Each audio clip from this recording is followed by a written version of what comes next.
I will start the recording. And Carlos, the floor is yours. Thank you. Good afternoon. Uh, Welcome to the HRC meeting. And it's time we officially start this meeting. My name is Carlos, and I am the co-chair of the commission. This is going to be an exciting meeting because we are welcoming two new commissioners. Welcome, Emily and Aaron. Let's go ahead and do a round of introductions. I am happy to start. My name is Carlos. I'm the co-chair of this commission, and I have almost 2 years in the commission. Mm, Let's go with Emily. Thanks, Carlos. Thanks, everybody. Really excited to be here. I'm Emily. I use she, her pronouns, and this is my first meeting. So really excited to be in service with you all. Ron? Everyone, my name is Aaron. I've been Boulder resident for 3 years, but in and out for about 7 or 8, and I've been very much enjoying getting involved in what's happening in the city and really looking forward to being in service here. This is our staff for the city, Ingrid. Thank you, Carlos. My name is Ingrid Castro Campos. I use pronouns she, her, ella, and I serve the commission as the community liaison. I work with Housing and Human Services, and I'll pass it on to Elizabeth. Good evening, everyone. Welcome, Emily and Aaron, and happy day to you, Carlos. I can't believe it's been 2 years already for you.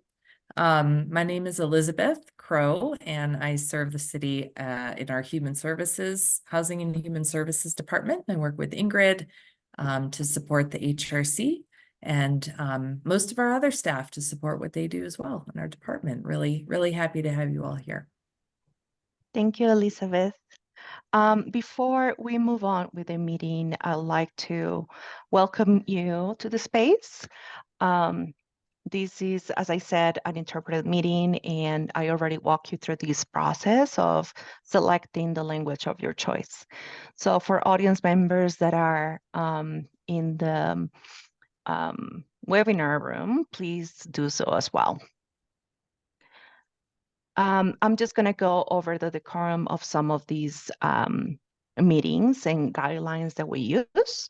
So I would like to remind you to please speak slowly, clearly pronounce your words, and breathe in between sentences.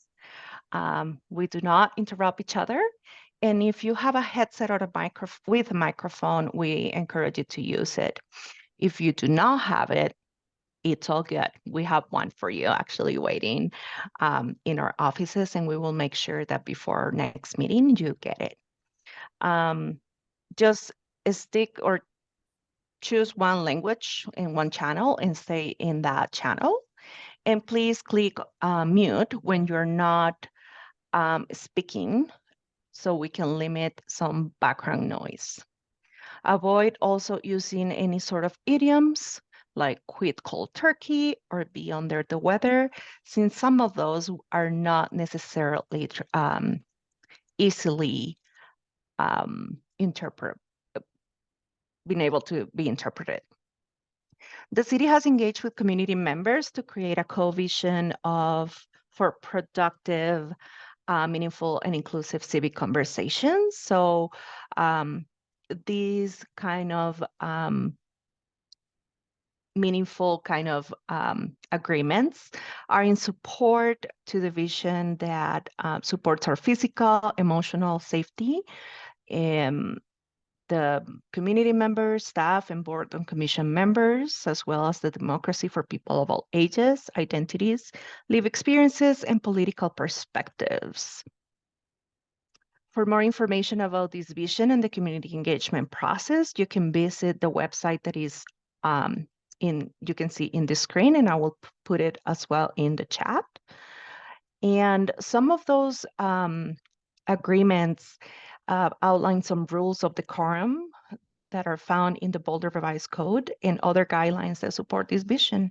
And this will be upheld during this meeting.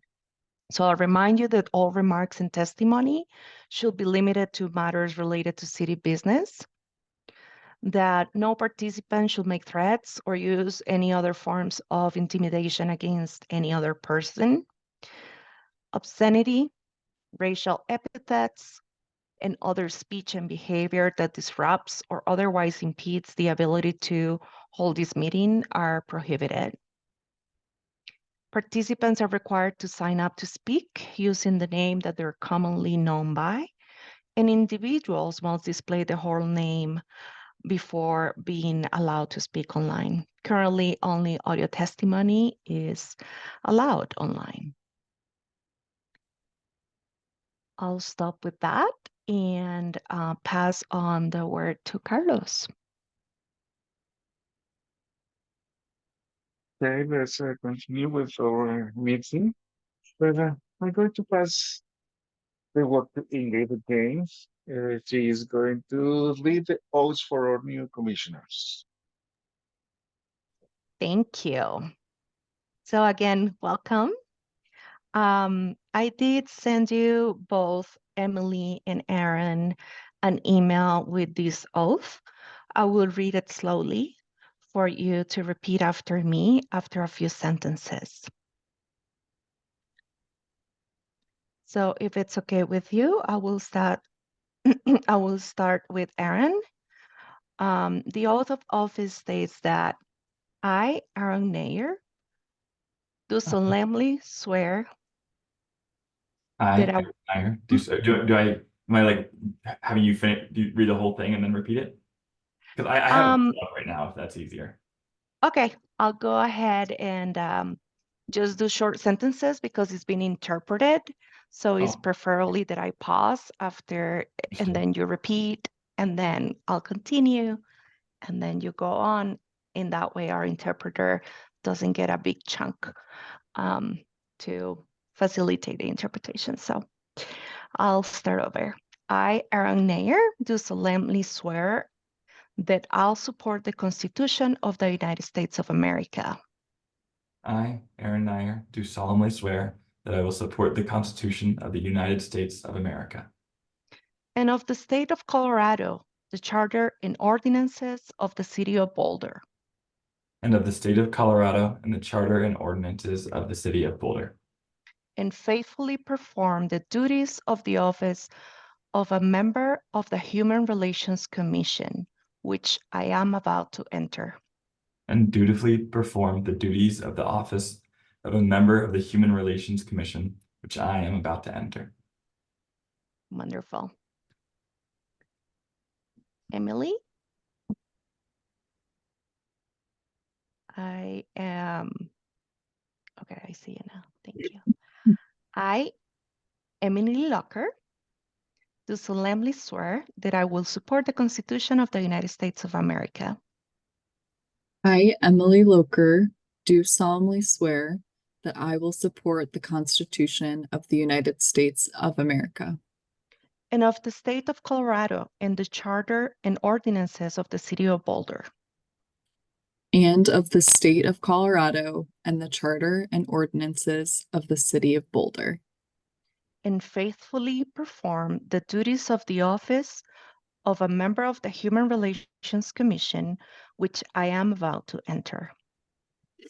And faithfully perform the duties of the office of a member of the Human Relations Commission, which I am about to enter. Wonderful. So you do have quorum now. I will keep an eye on the Zoom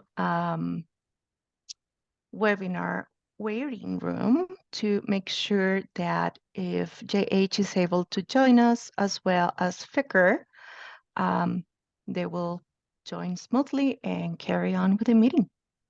Carlos. Okay, great. We move now to our agenda adjustment. Any commissioners have an agenda adjustment? No? Okay, so Let's move into approving our previous meeting minutes. At every meeting, our secretary take notes. These notes are called minutes.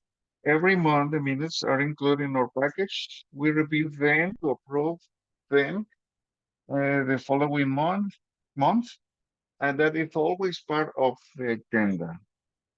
Do you have any adjustment on the minutes? No. Okay, can I give a motion to approve the minutes and a motion to second the motion? All in favor? I motion to approve last month's minutes. Second the motion. All in favor? Can you raise your hand or say aye? Thank you. Do we have any community participation? Members of the public join to the meetings and contribute in this meeting. They have 3 minutes to share. Ingrid, do we have somebody? Nobody signed up in advance, and the member of the audience that I see does not have their hand up. I'm gonna just wait a couple seconds to see if that member would like to speak.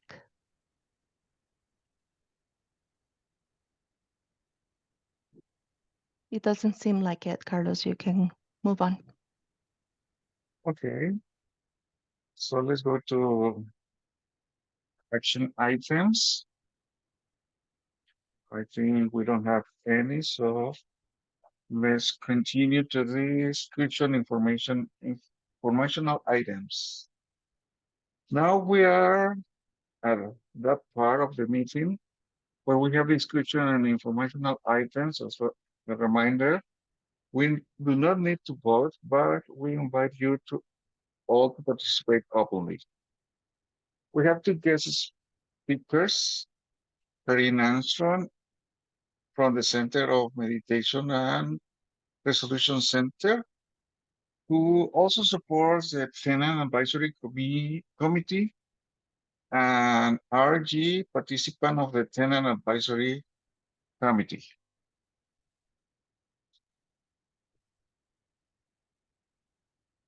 I will pass the word to them for them to share some important information about the Addiction Prevention Program and the Tenant Advisory Committee.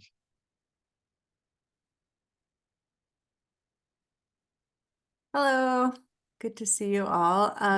Ingrid, before we get started, do you want me to share my PowerPoint or did you incorporate it into your PowerPoint? I did not merge it with ours. You can go Okay. ahead and share yours. Okay, that sounds good. Mhm.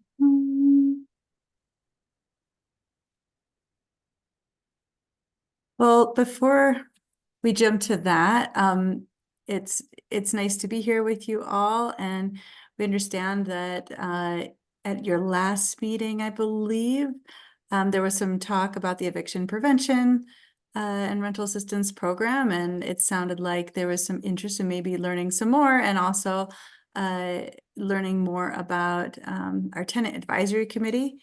And so I'm joined here with RJ Boyle. And RJ, do you want to introduce yourself? RJ is the chair of the Tenant Advisory Committee, and I'll let her introduce herself. Hello all. Yes, thank you for having me here, and Karen as well. Thanks for linking me in. My name is RJ Boyle. My pronouns are she, her. I rent in South Boulder. I have been on the Tenant Advisory Committee since I think the first year that the Eviction Prevention and Rental Assistance Services program began. And I believe that was, well, I think that was 2020. 2020.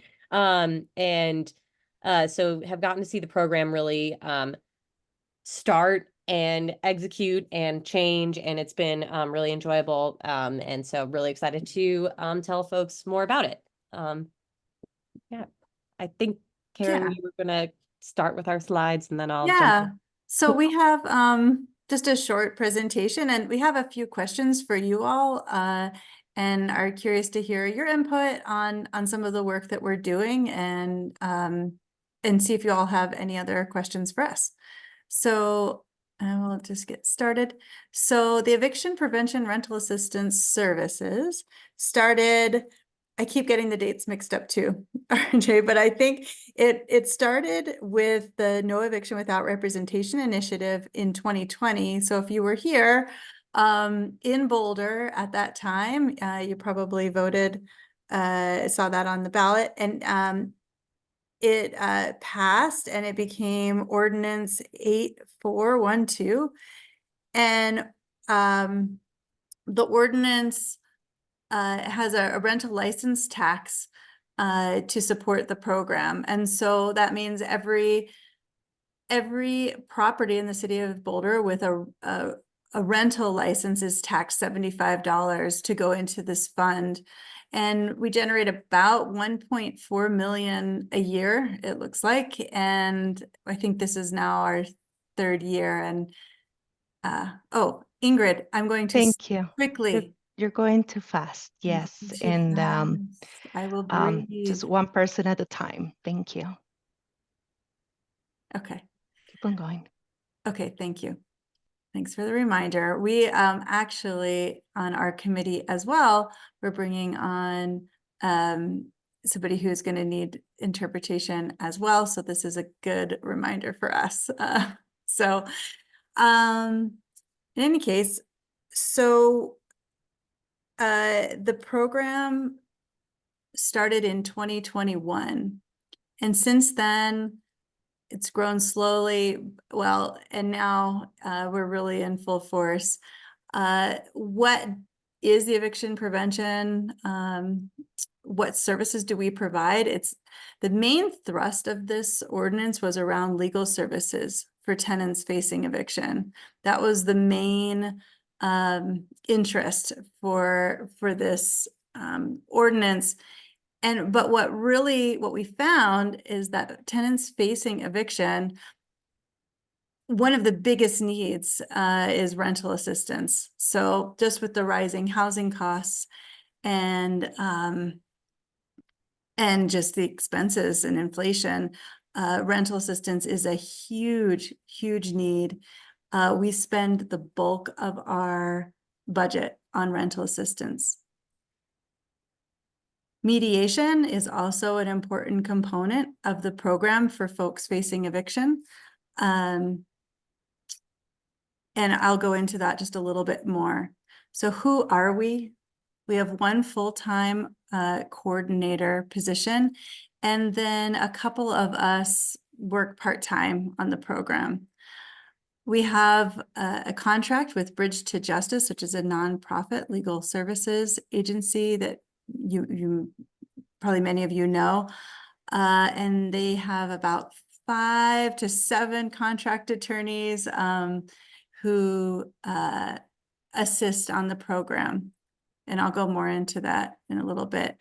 We have a tenant advisory committee, and RJ will explain a little bit more about what their role is. We have 5 members on that committee. This is a little bit more on, can you see this? Can you all see this? I don't know why. Yes, it's good. Okay. So actually, in addition to the 3 main buckets, mediation, legal services, and rental assistance, we do a lot of navigation. So a lot of folks call us, they're facing a potential eviction. They don't know, they're scared. They could be at any stage of the eviction process. And a lot of what we do is guide them to available rental assistance, primarily rental assistance services. We might also be connecting them with housing services as well. But primarily it's rental assistance. So there's the state ERAP funds, and then some of the local family resource centers. EFA primarily is who we refer to, our center, and Sister Carmen if they're out of the city of Boulder. We do, like I mentioned, we have mediation. We have a team of mediators that existed well before this program. And we've really relied on that team quite a bit. And mediation is a great resource for landlords and tenants to talk about, are there options for folks to stay in the property? What would it look like for them to stay? Maybe a payment plan, or if they're not in compliance with their lease, how can they get in compliance? The mediator can also help them connect to some resources in order to get into compliance. We always have a mediator present at eviction court. Legal services, I mentioned, we have a contract with Bridge to Justice. And then rental assistance, we have our own pot of funds that I mentioned. And so some of those funds go to EFA, Emergency Family Assistance Association, and they will assist tenants prior to eviction court. So those are folks who don't have, they're not headed to eviction court. They don't have a summons yet. They're in the earlier stages of eviction. Whereas our own funds, the EPRIS funds, that we maintain within the city, within our EPRIS program, we reserve that for folks who are at eviction court, City of Boulder residents, who we can assist directly. We find that really the rental assistance is huge in being able to allow people to stay. So the starred items here, those are available, even though this is a City of Boulder service. The two items that I have on here, the navigation and mediation, that's available to all. We serve all of Boulder County residents, and we're able to do that through a grant through the county. The other two services, legal and rental assistance, it's sort of ad hoc as far as what, if you're a Boulder County tenant finding yourself not a City of Boulder resident and you're at court, the services may look a little different. Bridge to Justice may have some limited ability to help, and rental assistance, there's no direct pot of funds that's equivalent to EPRIS. So it's a little different depending on where you live. I feel like maybe I'm talking too long. I'll try to speed it up here, but also go slowly for the interpreter. Okay, so just to give a snapshot, in 2023, we spoke to 809 tenants facing eviction, and the program continues to grow year after year. So last year was a huge jump from the year before. Folks who have called us, a little over half are in some stage of an eviction process. They've received either a demand for compliance, which is the first letter that somebody would get, letting them know, hey, you're on notice. This is the first step of the eviction process. Or they actually have a court date. And the other half are before all of that. Other things to note, over half, well, almost half are families. And we find with our data collection that people of color are disproportionately represented. Maybe not a huge surprise, but we definitely find that's the case, unfortunately. Again, we can help at really any stage of a potential eviction. We'll talk to anybody, even if they are just concerned that there's maybe a threat of eviction, and see how we can help all the way up to court. I think, is this slide 6, RJ? I'm not counting. This is slide 6, yes. Okay, so I'll finish this one and pass it off to you. So obviously, the earlier somebody can reach out and connect to services, the better. Usually, if somebody calls us and they say, hey, I can't pay rent for, what are we in April? I can't pay rent for May. What are my options?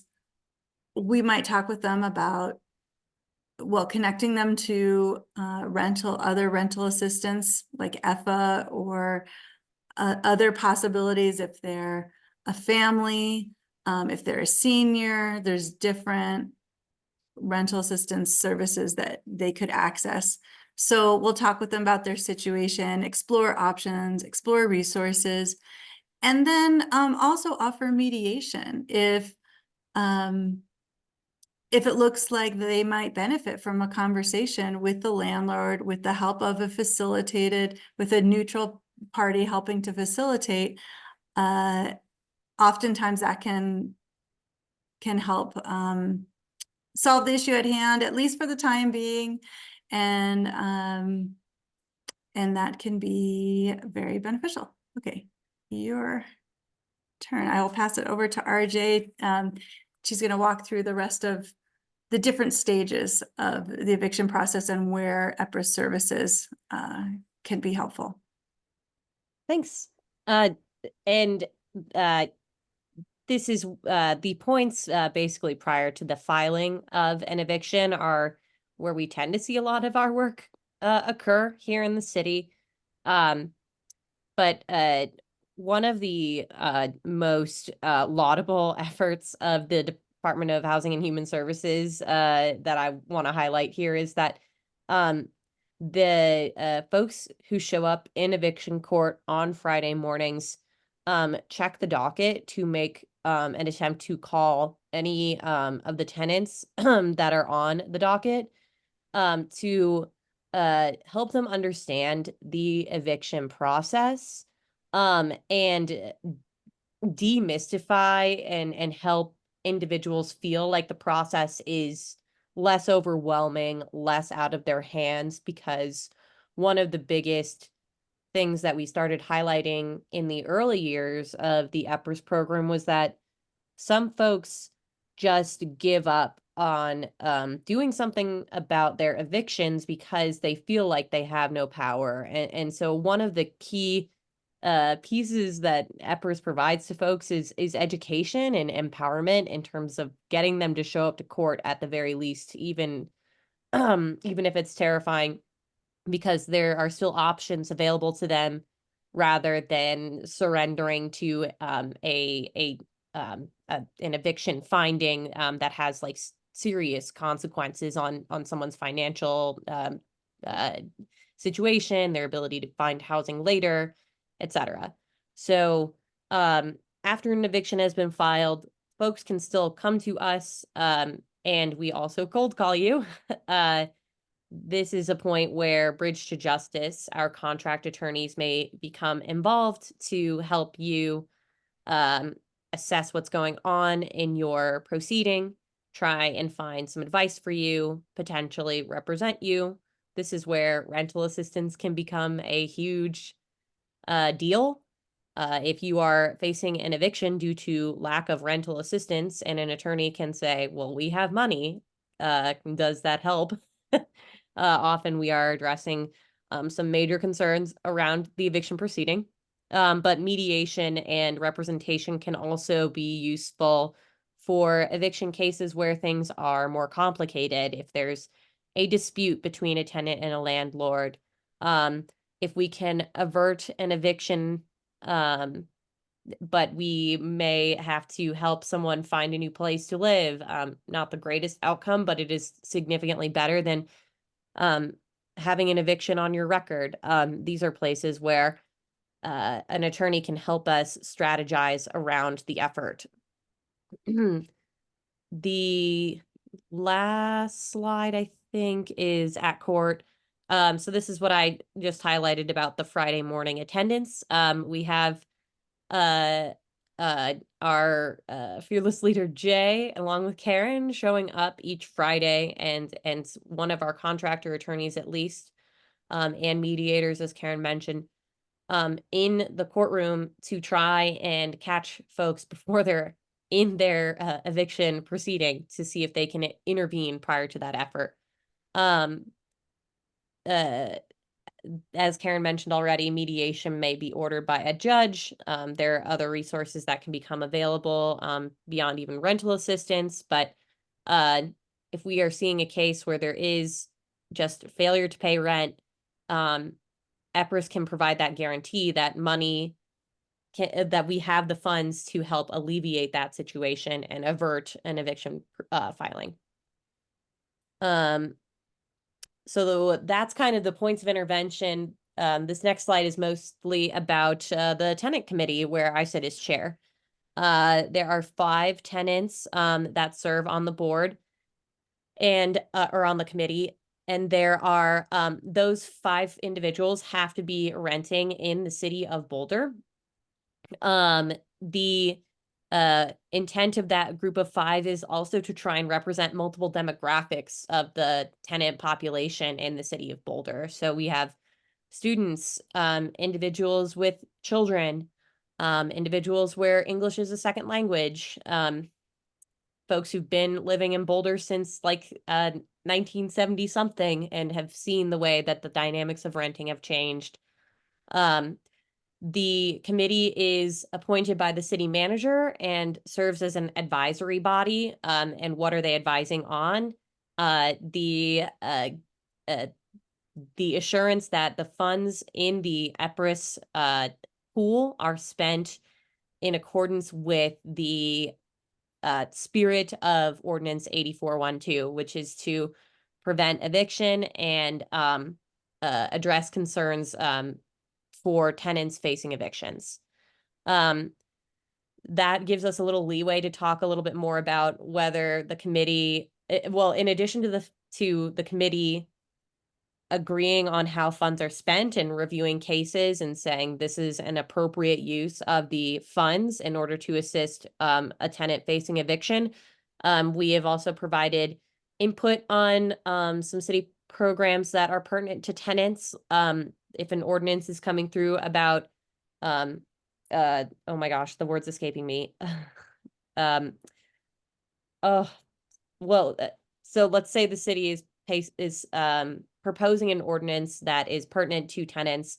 We've had folks request remarks. Oh, the chronic nuisance. Thank you. Chronic nuisance. I couldn't think of the first word, chronic nuisance, where a landlord may have created conditions that, make it very difficult for tenants to live in their properties, trash, noise, etc.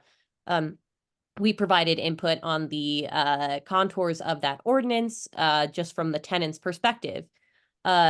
We, in the early years of the program, also assisted in 2 subcommittee formats. One of those was data gathering and starting to understand some of those statistics that Karen presented at the beginning around who was coming to us, why, when, how did their case resolve? Is this the second time they've seen us or another service like ours? And all of that information is available on a dashboard that is sponsored by the city of Boulder. And it's a super in-depth resource. I really recommend folks look at it to just see the number of people and number of proceedings that we handle and how in the weeds the demographics have gotten on that sort of data gathering exercise. That data also comes from like a self-reporting survey for those who use the program and are exiting it. So that's like the source of that data. And then the last piece, oh, go ahead. I was just gonna add just a little bit about the dashboard and the data and outcomes from the program. First of all, there is supposed to be a link here, but it's kind of I think it blended in with the background. But if you're interested, you can just go look for eviction prevention services, City of Boulder, and you can navigate your way to the dashboard. But one thing that I just wanted to point out that I think we feel really, really good about is, and I might not have the percentage totally right, it's either 94% or 96% of folks who engaged in services at eviction court did not, were not evicted. And so I think the point with that is that if we can get folks to court and get connected to all of the services, it's highly unlikely that they're going to be evicted, and there are just a lot of support. So it's a pretty promising model, and our staff works super hard to try to get people to court, because when they don't show up, it's usually just a default eviction. I think that is it. And so, yeah, you were going to say the other piece about what the tenant advisory committee worked on. Outreach and education. Yes. So I did drop the dashboard link in the chat, and the 96% statistic is what you were referencing. Yeah, of those who sought, who were at eviction court and sought EPRA services, either rental assistance, legal or mediation services, or some other format, 96% of those avoided an eviction ruling. It's hard to translate that to the dashboard, but we at least at the very top, you can see since January 2023, we've had 1,300 inquiries about eviction prevention and almost 1,000 unique clients coming to the dashboard too. So like, this is not a small amount of people making use of this program.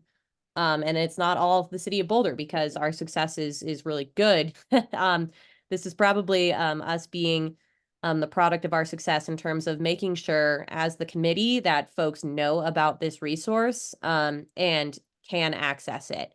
That has kind of put us, EPRIS, in a place where the program is helping in like the county at large, where funds have run out from other relief programs, like the federal funds that were around post-pandemic for rental assistance and preventions of evictions at that level. That funding has gone away. So that's why we're seeing these trends where more folks need us, more folks are using us successfully, more folks know about us. It's been an extremely successful program year after year after year. And our role as the committee is to kind of reinforce those missions, making sure that folks understand that this is a success and the data is supporting that, making sure folks have the ability to understand that it's available to them to prevent an eviction ruling against them, and then working with city staff to ensure that our precious pot of money is dispersed in a way that is in line with the intent of the ordinance, and that's generally preventing evictions.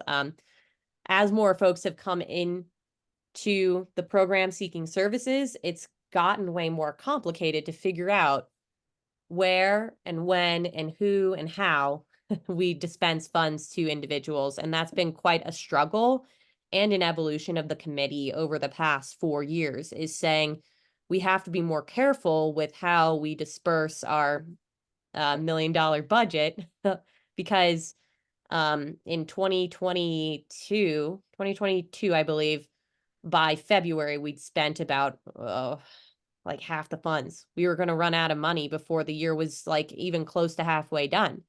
And so that the committee's role since then has been to figure out how do we serve the most people most efficiently with the funds that we have available to us.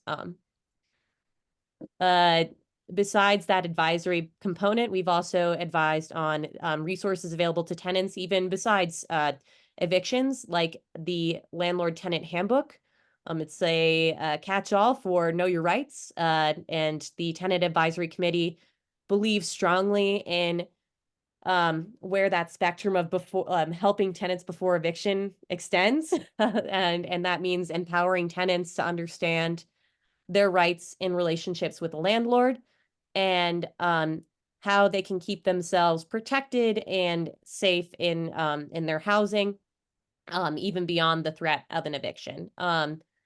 There are also other resources available on the City of Boulder website, like a model lease. So trying to get landlords to use transparent and accessible legal documents to engage with tenants so that rights are clear and the relationship is set up in a way that protects everyone. Similar with security deposit forms and landlord tenant guides. Just trying to, beyond this super critical mission of keeping people housed and avoiding evictions on their records, also making sure that folks who don't own but do rent in Boulder are empowered and safe in their homes and under the law. So I think that was the last of my slides. Yeah. Just closing out here with contact information. This is the hotline, right, Karen? That if you Yeah, so if you click on that bottom link, this is the way most people submit their inquiry or get in touch with us, is that bottom link is just our eviction prevention webpage. And then there's a way to submit your inquiry from there. And we're pretty good about getting back to folks, usually 24, 48 hours. And then, yeah, did you want to go ahead? Yeah, thank you. This brings us kind of to the end of the presentation we had about the program, and looking for input from the commission about what we do and what we've talked about here. Namely those that you see on the slide. What suggestions does the commission have for our committee regarding outreach to tenants and the services we have available? And any perspectives you have to share about improving the lives of tenants in the city via the services we can provide. Or if you have any other questions for us as well about the program. And thanks for being interested. I see Aaron has a Yeah, I'm curious if you can comment a little on what actions you put into place to deal with the fact that you were running out of money by February. If you can unpack a little of what y'all have done so far to help that stretch.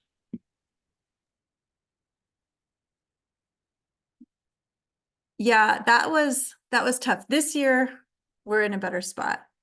Last year it was a crazy roller coaster because there are a ton of COVID relief funds that were available at one point, and then that came to an abrupt end. People had been really relying on that to a certain degree. It was almost part of their payment structure for some folks.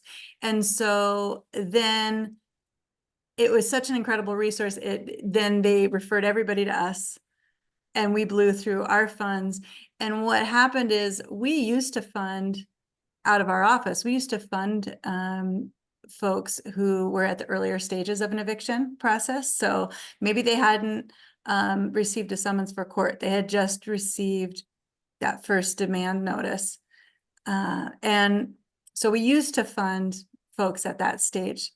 And then after funds were dwindling rapidly, we decided let's just focus on the very critical stage of when somebody's actually at eviction court. And actually, we've kept that structure into this year, where EFA, Emergency Family Assistance Association, will administer funds on that earlier preventive stage. And we're remaining to focus really on those, an imminent eviction stage. So that's the way we've dealt with it. It was messy, but Totally. Yeah. We Yeah. also Thanks for saying that. Yeah. Oh, sorry, Aaron. Right. I was just gonna mention we had to start putting more specific parameters on the amount dispensed to each tenant as well. Like in the very early stages, it was like a tenant has this particular need of this amount, and we would say we're gonna meet that whole amount. That has changed to a specific amount of funds specifically for rent, where that parameter was way squishier previously, and now we've had to be more focused about payment of rent in certain amounts, and that number has changed a couple of times. yeah, it's it used to be up to 4,000 in the beginning because no one knew about us, and we were able to just give out money. And then, Yeah. then it went down to 3,000. It's now at 3,000 for folks who are at eviction court. And EFA within a 24-month period, sorry, 12-month period. And EFA has lowered theirs from 4,000 also down to 2,000 at that earlier stage, and only once per 24-month period. So, and we're stretching the dollars. It's working. Still not able, some people are falling through the cracks, but for the most part, we're able to stretch dollars.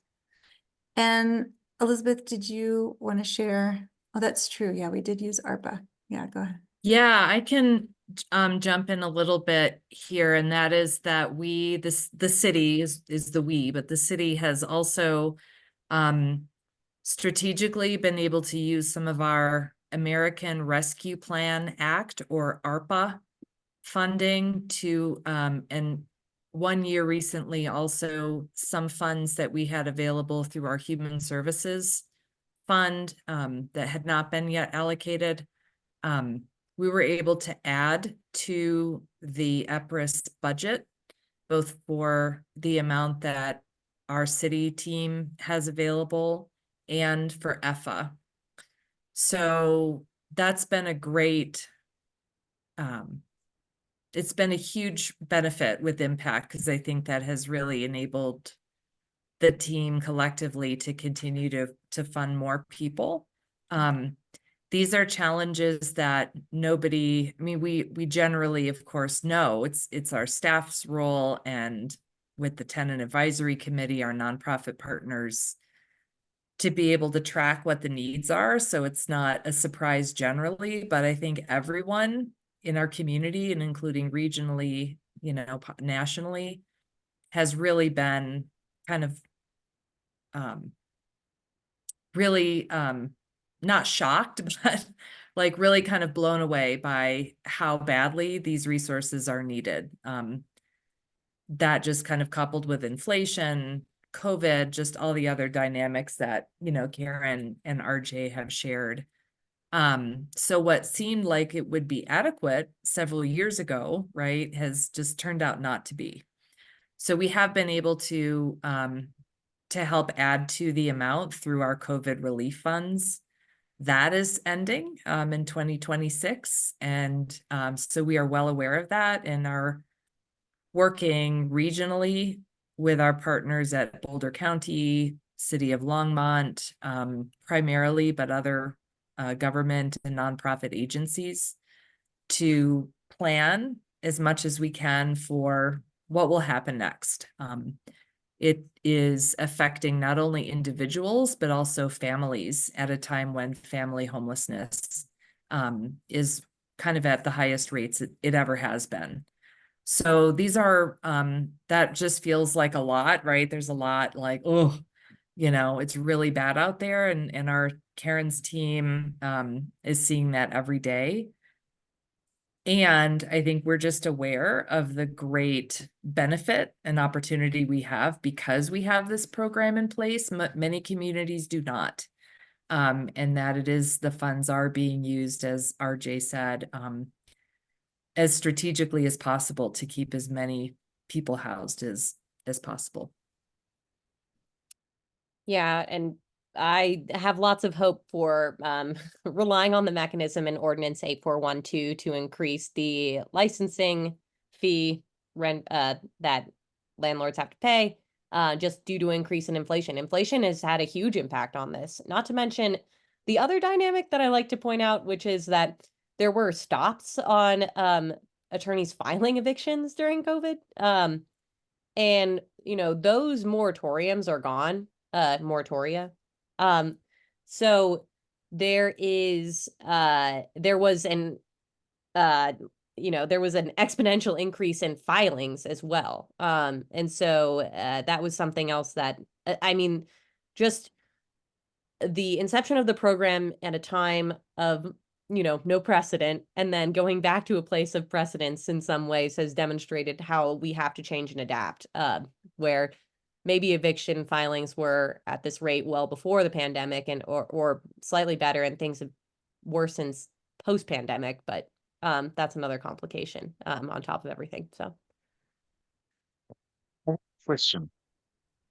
if we have a person or a family that need a rent assistant, can we tell that go to you directly or to EFA?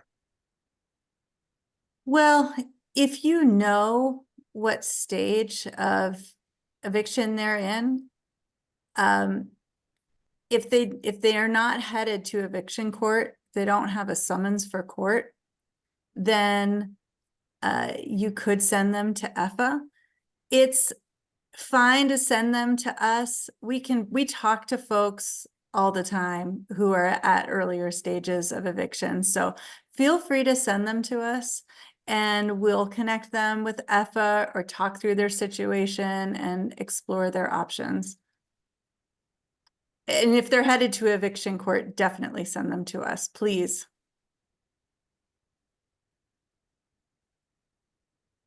Yeah, Emily. So I really appreciate all the work y'all are doing and was excited to dig into the dashboard of different scenarios and reasons that people are finding themselves in these situations. And you talked about EFA being a preventative care. I'm curious about aftercare, if there are any procedures that you follow to support people after they face eviction, particularly to support them in not facing that situation again. I mean, unfortunately, our staff is limited on, I mean, we're working pretty hard on just meeting the needs of the folks who are coming to us, the immediate needs. And we don't have a lot of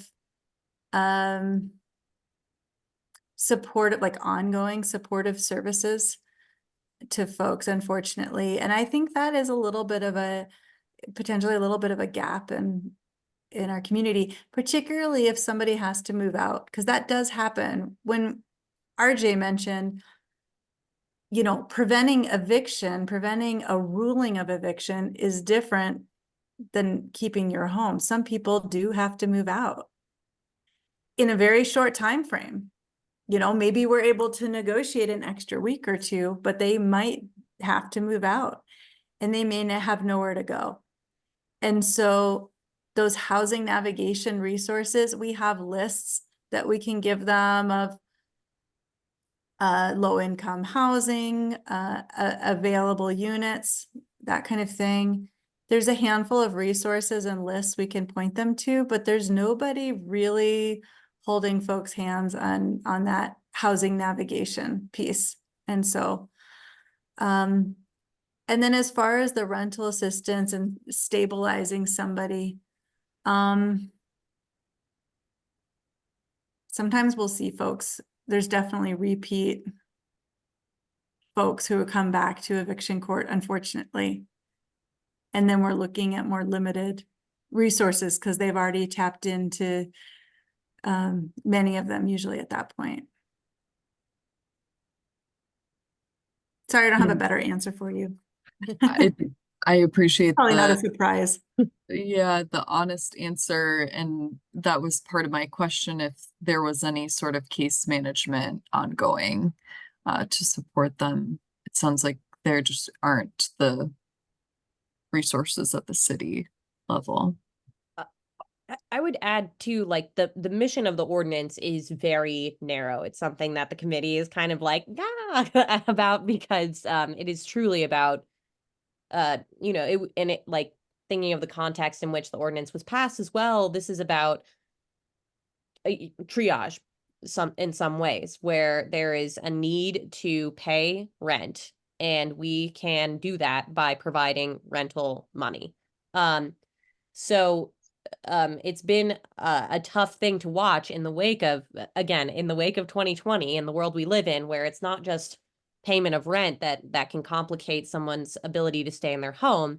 It is a primary factor, but it is but there are other complications. And one of the hopes that a member of the committee, Mark Velez, and I had, like the last two members from 2020, like we really hoped that this dashboard, and in particular highlighting the court case outcomes area, the amount of people coming, the funds spent, are actually providing fodder for other services, other places with wider missions to take up the mantle on that effort, because we are somewhat constrained by our mission here in this committee, which is about eviction prevention. And that's of course not the whole picture when it comes to housing in the city of Boulder, and what challenges are facing those seeking housing in the city of Boulder. And so encourage many people to like use the powerful force behind the dashboard to find other solutions to keep filling more gaps.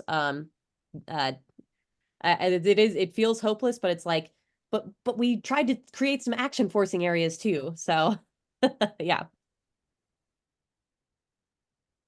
If I may just kind of swing in on that, also,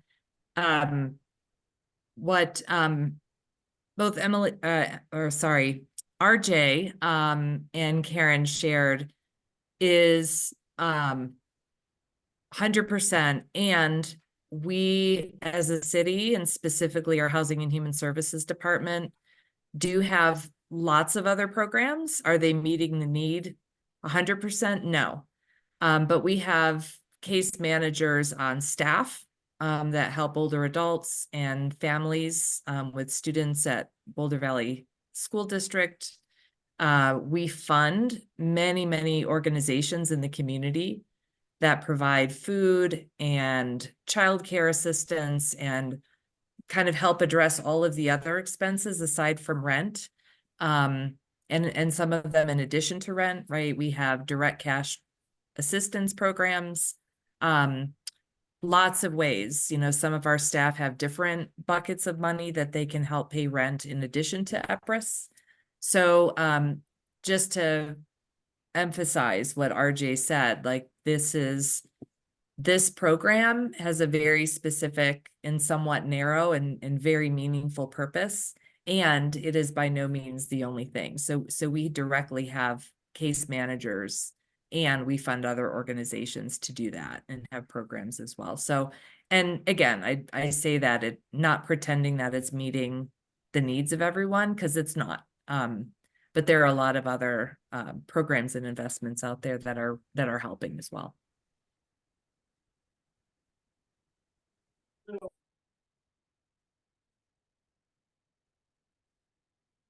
If the commissioners have any other questions to our guests? I want to be helpful with you all's questions and honor your questions. I'm not sure if you went over this already in your presentation, but if you could provide more information into how you already do outreach to tenants about the services you have available. We attended a few block parties at the mobile home parks a few years ago in partnership with oh god, pardon, the name's escaping me, but we have shown up at places where it was pertinent, and I would say the other thing is really distributing a lot of information to these other services in town, like EFA and Sister Carmen. Oh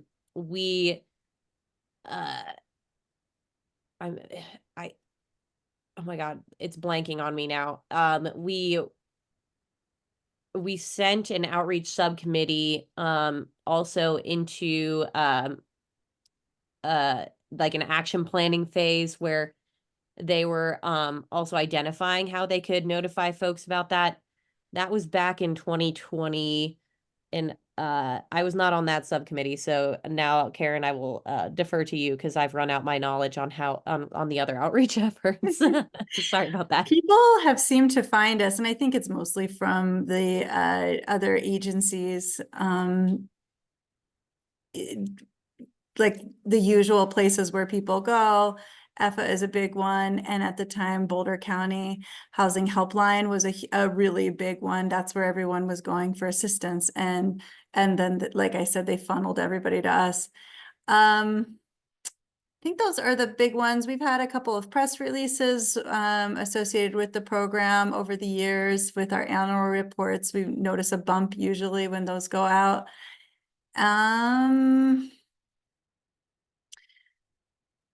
But there may be more folks. We don't do a lot on outreach because we're pretty busy as it is. But we are continually interested in knowing how to reach folks so they know about the services. So if you do have any other thoughts, we would definitely welcome it. The one thought that I had is how the city has hired community connectors, and those people are embedded in different communities within Boulder, and just being sure that those community connectors are aware of the program so that if they should connect with someone. And then the other thought I had was the city is doing all this community engagement work. So I know that some of the community connectors had block parties of their own. So just kind of making yourselves available or apprised of those events and attending those events and being there as a resource. Yeah, RJ was mentioning a couple of mobile home fairs, and they were kind of wrapped in with some of that community connector outreach. And we did meet with the community connectors at the very start of the program, but it's a really, really great reminder. There might be turnover there. It might be a good reminder for folks. And especially the Tenant Advisory Committee encouraged us to do a shorter landlord tenant resource guide, just a short handout. And in conjunction with, that might be a good resource that we could kind of promote with the community connectors. So I'll definitely make a note of that. One Yeah, Aaron. thing that's popping up for me is in regards to the outreach. It seems like there's a lot of data on who you are reaching. I'm curious how much y'all are looking at the data of like people who are getting evicted and like understanding, like figuring out who those people are and if they knew about this service, and if not, why. And like that might be a good avenue to get some more information about where the outreach is not reaching. Yeah, that's interesting. So the people who are getting evicted, usually we don't know who they are. We haven't been able to contact them. So we know very little about them for the most part. RJ, do you have any other thoughts on that? Yeah, you basically took the words out of my mouth. I think one of the hilariously comprehensive, over the top way of trying to reach those people has indeed been the review of the docket and cold calling each individual that you can find on the docket to attempt to intervene before they are in court. That's something that Jay and his team were doing. And, that's tough because this is obviously, this could be related to like not wanting to be seen in court. And so getting a default judgment against you simply by not showing up. And so not wanting to deal with the situation can turn into being evicted. If it's someone who's seeing an eviction coming and is already left and then they're uncontactable, then we can't stop that sort of an eviction either. So the reasoning and the demographics behind it are like hard to understand because of the nature of that demographic. And like I like when I first heard that Jay was like cold calling the docket, I was like, what else could you possibly do to reach those people who are at like the most critical point of intervention? Yeah, it's tough, and you really keyed into it. Like, how do we catch that? And Yeah. is there at least like information about like the addresses of those people and like seeing if it's like if there's a disproportionate amount in like certain neighborhoods or anything like that? No, so the only thing we get on the docket is just the name. No location. We don't know if it's Boulder, Louisville, Longmont. We have no idea. sometimes we recognize who the landlord is. It's just plaintiff and defendant on the docket. So sometimes we recognize the plaintiff and where that property is located, or we've already been in touch with the tenant, so we have them in our database and we can call. But Gotcha. oftentimes the people who don't show up, we don't know who they are, where they live, Yeah. anything about them. And I mean, if we really were going to take things to the next level, there would probably be more development with the courts as far as getting that type of information that you're talking about, and trying to access that type of information. Which isn't to say that the courts don't know about us, and like sometimes, I don't know how often it happens, but they do say like this resource is available, go seek it out. Oh, they're very supportive. It's just Yeah. ahead of time, we don't have a lot of information. Totally. Okay, gotcha. So that's where right now it's hard to tell who you're not reaching that you should be reaching. And that's the challenge. Right. Gotcha. It's a Okay. good point though. Yeah, but I think going back to that point, I think Emily's point about the community connectors is the best avenue I can see. But yeah. I just want to tell you when I have the dates for the block parties, I'm going to share them with Ingrid, and Ingrid can share with you.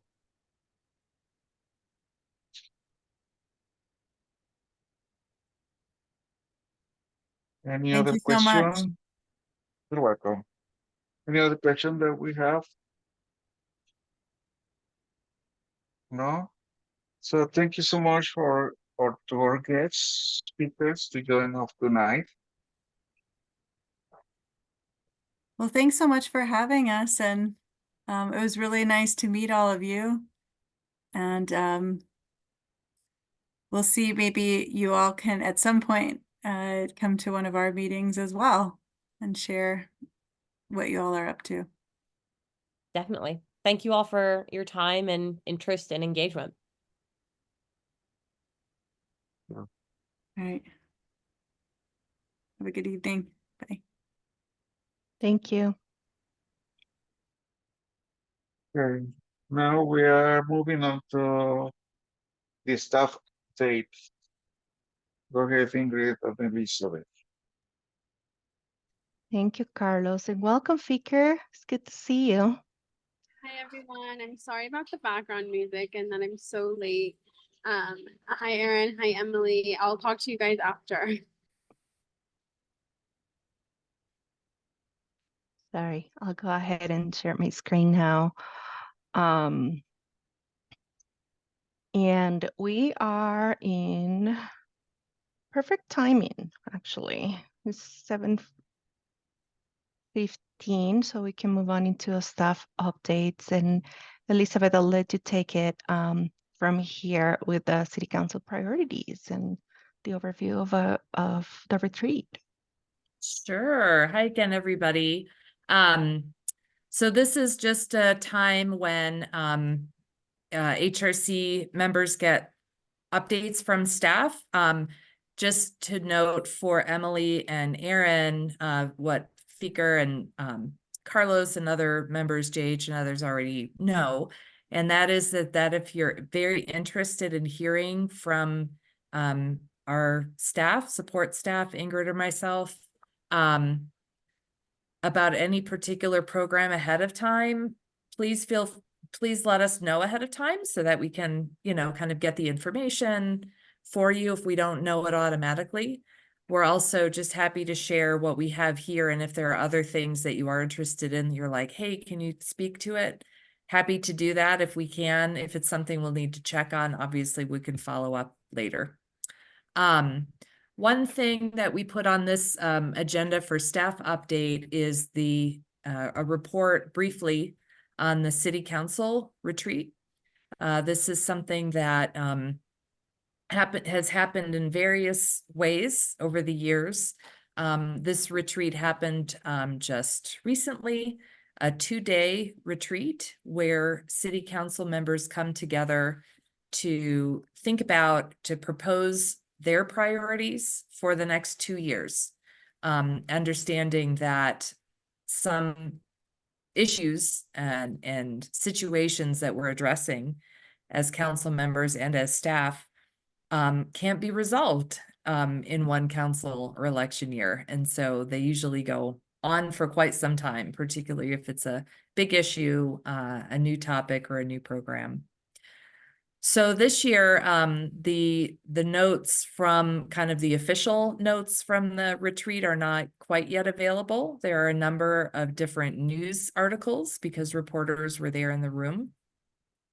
What I can share, a couple of things, is that the one of the issues that the HRC members raised in their letter to City Council, which former HRC member Christine Chen kind of developed and moved forward, and which members reviewed and approved in March at your meeting, was regarding getting more clarification from City Council, more directive, more recommendations for topics that the HRC could weigh in on.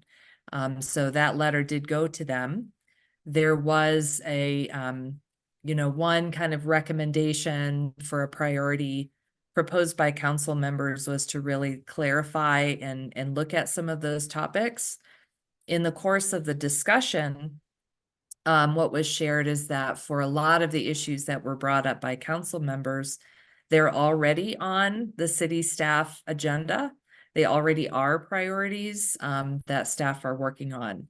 And so that was one example where council members had conversation. It was lifted up as something that they felt is important and a priority. And there are some processes already taking place to look at boards and commissions roles citywide, where our staff have been in conversation with the HRC about kind of clarifying some of its roles already, and we will continue to do so. So just wanted to report back, again, very briefly on that point. Some of the other priorities that were discussed and during the retreat that relate specifically to our Housing and Human Services Department were homelessness, which again, there already are programs and it already is a city council priority, particularly around people who we call high utilizers. So people who are unhoused and who quite frequently engage with either the health care system or the criminal justice system, et cetera. So there was some good discussion on that and some decisions to be made moving forward for a proposal that staff have created to specifically work on that issue and help kind of do more to move people into homes and provide other types of services, including behavioral, mental health, et cetera.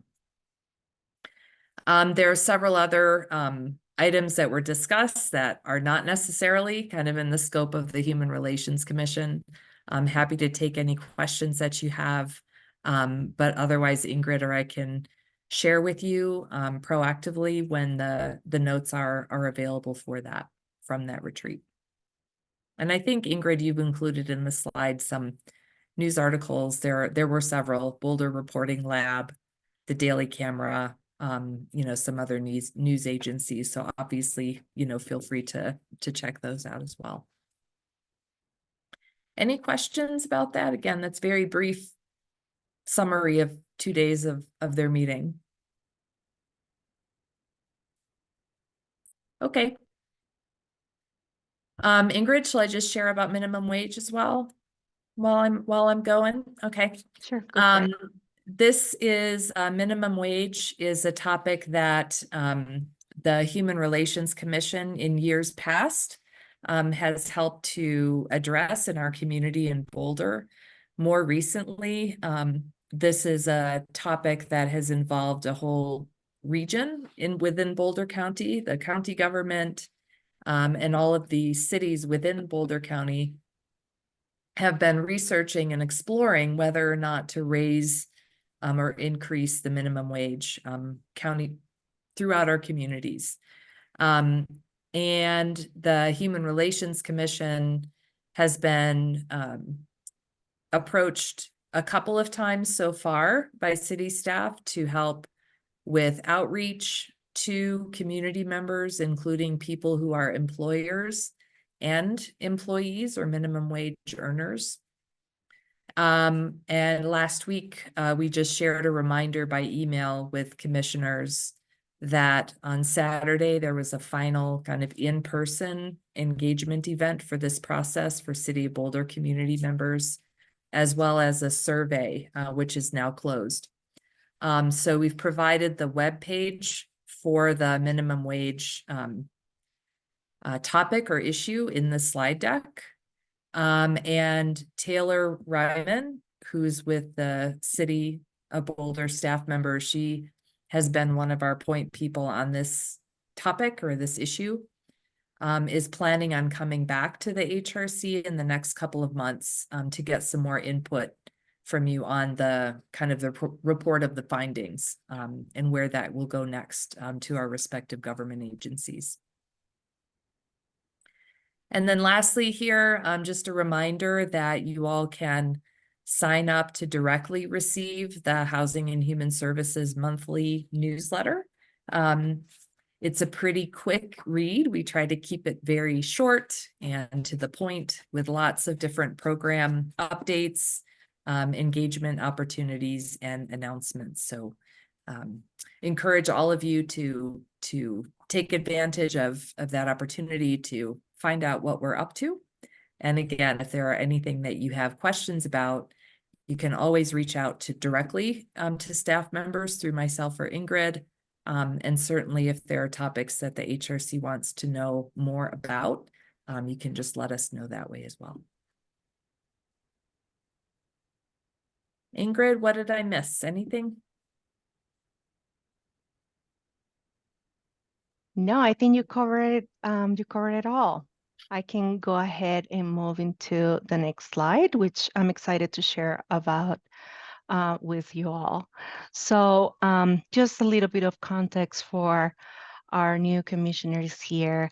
The Human Relations Commission used to in the past to manage the Human Relations Fund, and it was a decision of the commission and informed by community and grantees input who have received this fund in the past, that the process could be integrated with other housing and human services processes that have been already in place for years. So the role of the HRC itself changed, meaning that you do not do any more of the allocation of these funds, but you do have the opportunity to have a representative of the Human Relations Commission to join the committee.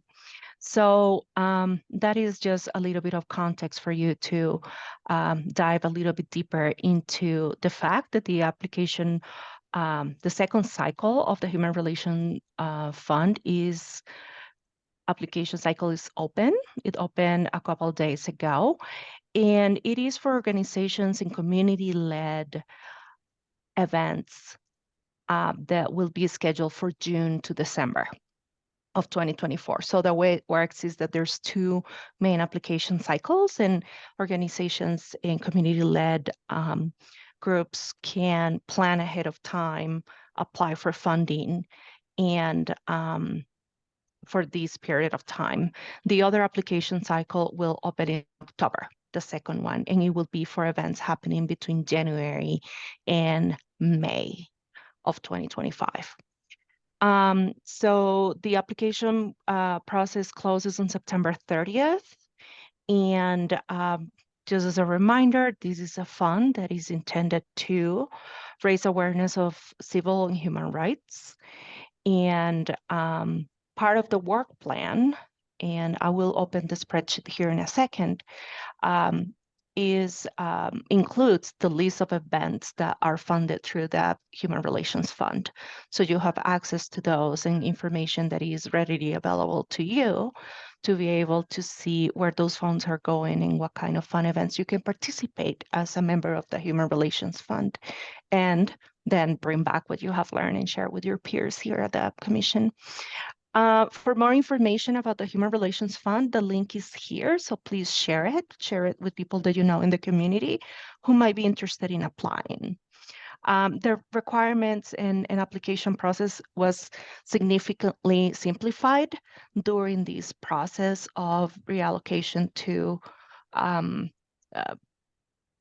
reallocation to the process, the granting process to the Office of Housing and Human Services Investments, which our co-workers Yalia and Markeisha run. So, oops, I have shared with you, and I will make sure that that link is working. But I will, it's probably because I plug it into this public document, but I will go ahead and share my screen with you again. This is a reminder to all of you and for Emily and Aaron to know that this document exists, and I will be making sure you have access to it. It lives on a share folder where you can see the 2024-2025 work plan. There's a couple of topics here and work items with action steps that you can review for your information. To better understand what is it that the Commission has been looking into and what are some of the areas and where we need some more input for you to take action steps. In terms of community engagement opportunities, this is where you can find them. So I try to keep them as updated as possible, and then I usually hide previous events so it's not overwhelming to look at, but you can scroll all the way down and look at the upcoming events that are happening and who's hosting them and the dates and times and locations. So you can see here where in April, the next coming event is the Dia del Niño. There is a hyperlink, whether it is to a registration page, or it might be to the website. So you can have more information, but you can see here is a pretty simple way of you to have access to the information. You can also add your name here in this column, and I'm gonna fix those columns here so you can navigate it a little bit easier. And any feedback that you have at any time about how accessible this spreadsheet is or not, please let us know so we can modify it and make it work for you. This was one of the requests from the HRC to have a consolidated document for you to revisit every month. So needless to say, there's some really fun events coming up that have received funds from the Human Relations Fund. And there are other important community events that are listed here that perhaps have not received funds from the HRF, from the Human Relations Fund, but are in some way either funded through other departments, but are linked to issues related to the communities that you strive to serve. So I'll share, make sure that you both, Emily and Aaron, have access to this document. This is basically just 2 tabs, very simple. The work plan and potential agendas. And the potential agendas is basically opportunities that if you have interest in certain topics, or we know that things are coming up down the way in a couple months, we can plug them in. So for those to be revisited. I did ask of the two of you to please share your preferred contact information, so I'll make sure that you have access to this spreadsheet, which is only for use of the HRC members. This is not a public-facing document. So with that, I'm just going to go ahead and reshare the presentation that we had for you today, which you usually, by the way, get at the end of the meeting the following day. So you will have access to links. I will make sure I add you to the document, and potentially this link will not be the best way to access the document, but I'll make sure that I list it here, that it's listed still. Do you have any questions about the staff updates that we just provide you? Yes, Emily, go ahead. Thank you. Really exciting about the events. I'm just curious if commissioners, like if we report out on the events we've been to, or kind of what the protocol is around that part of our service. Yeah. Carlos, do you want to answer that, or do you want me to? Yeah, Emily, it's the next point that the next item that we are going to talk. In this point, we are going to talk about the events that we assist and all that you did on the month before. Yeah, if you want to share all that. Yeah. So it is part of the agenda every month. And so after the staff updates, then it will be the commissioner updates, and that includes events or any topics of interest that you want to share with your peers here. But I'll let it to Carlos. Then if you don't have any other questions about the staff updates, then we can, Carlos can move on with the rest of the agenda items. Yeah, okay. We go to the item 8, updates from commissioners. Anyone have any update? No, I do.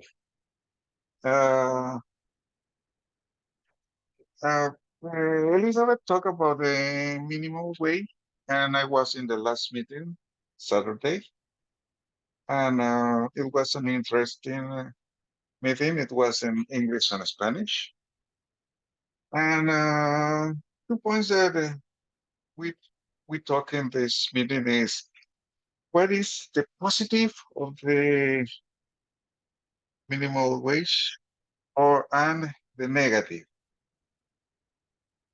Yeah, these 2 points that we talk in this meeting, and it was interesting because every people that was there, they have different points of view, but I like it.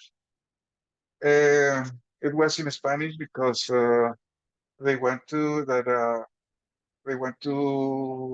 lot of people, Latin people, or come to the meeting, but unfortunately, we were only a couple, I think, of Latin people in that meeting. But it was good. And I'm planning to be this one in the Dia del Niño Festival. And I also going to be in the Immigration Information Series that is this coming Saturday.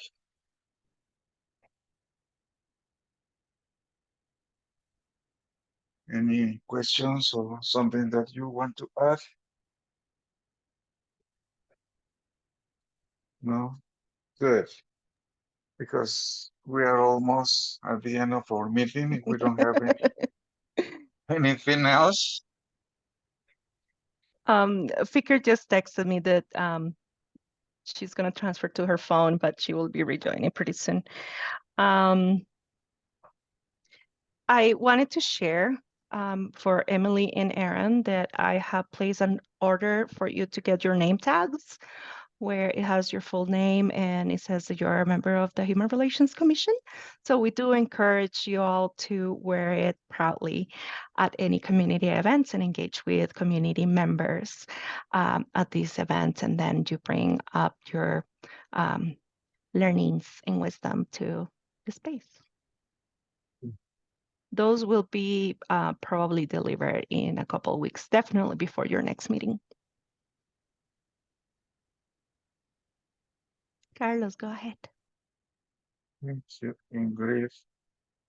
Okay, I think this is the end of our meeting. And I'm going to ask one of you to give me a motion to finish this meeting.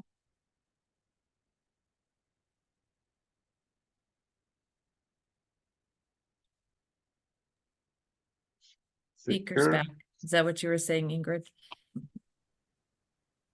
You were on mute. Yes, and I was looking at paying attention. I was distracted, sorry. But yes, we have one item pending, which is the follow-up items. I do have in my list having to reach out to you, Emily and Aaron, with some onboarding next steps. You should have received the city clerk's office message on that onboarding. If you haven't taken that training yet, you will do so. I believe that next one is coming up in next week. Did you all, both of you already completed that first part? Okay. Did you too, Aaron? You're saying the onboarding and orientation? Yes. The I orientation had to with the city leave clerk's partway office. through, so I'm gonna be at the one tomorrow. Okay, wonderful. And then the part of the other piece of the onboarding is a lot more specific to the HRC. And yeah, I will be following up with you. We do have our manual being reviewed. So there's some changes and updates that need to take place before I can provide you the version that we currently have, but our attorney is making some adjustments based on the fact that there are some updates that needed to be in place for a little bit. We went through some staff changes, and this is the time where he is providing us his full attention and working with us. I don't know, Elizabeth, if you want to add something else in that regard. No, I think we'll just, it's just the ongoing maintenance, right, of documents. And so we're working with him on that, and he's a very responsive person who knows this is important. So we'll get it done. Thank you. So I will follow up with you on that. Then, as usual, I will check in with the HRC chair, JH, or John Hilaire. He goes by JH, and Carlos, who is the co-chair, to set up the next agenda for the next meeting. Usually it is decided as a collective whether the meeting will be in person or online.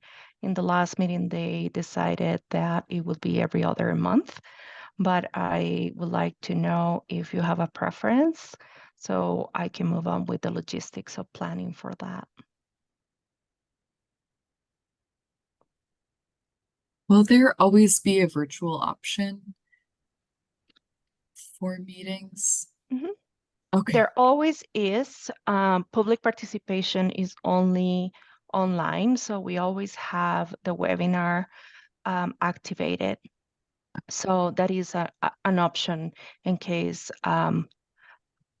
any commissioner would like to join remotely, even though the rest of the team is, of the commission is meeting in person.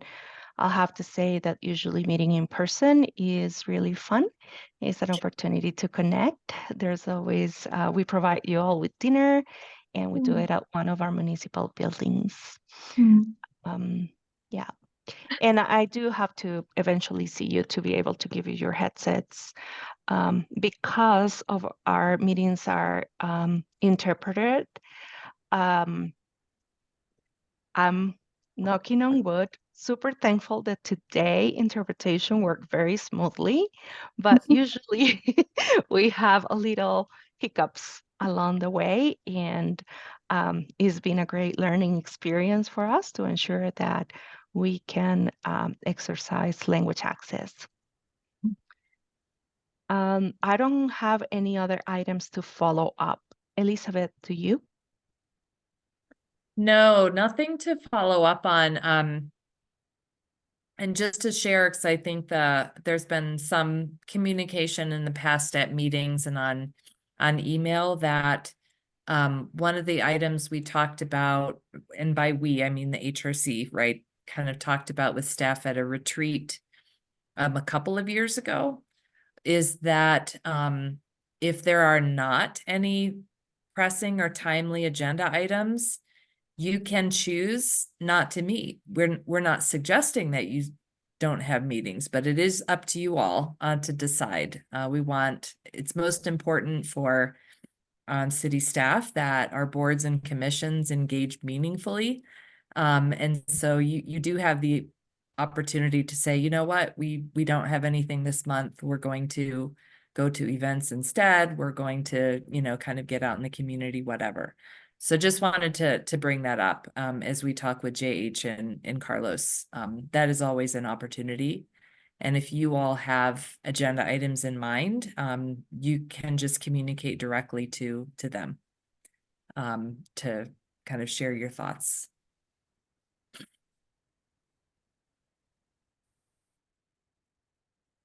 Okay, thank you. Fikir, would you like to do the motion to finish this meeting? I don't think I Fikir can was. do it. Oh, you're here. I'm here. It wouldn't let me turn on my video, Ingrid. It said I was disabled or something. But yes, I can adjourn that the HRC meeting held April 16, 2024, is adjourned.